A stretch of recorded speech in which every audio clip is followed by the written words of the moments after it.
లైఫ్‌లో జరిగే హ్యాపీ మూమెంట్సే చూస్తున్నారు అనంటే, నెగెటివ్స్‌ని చూపించాలని ఇంట్రెస్ట్ ఉండాలి గదా! నేను ఏడుస్తాను, మీరు గూడా ఏడుస్తారా? అది అవ్వదు కదా! సో, ఓన్లీ పాజిటివ్స్‌ని మాత్రమే చూడండి.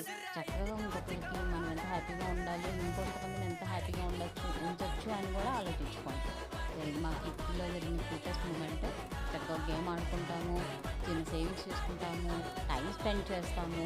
లేటర్ మళ్ళీ కొంచెం రిఫ్రెష్మెంట్స్ తీసుకొని ఎవరి ఇళ్ళకి వాళ్ళు వెళ్ళిపోయి మళ్ళీ నెక్స్ట్ మంతే మీట్ అవుతాం తప్ప ఎవ్రీడే ఇదే పని అయితే ఉండదు.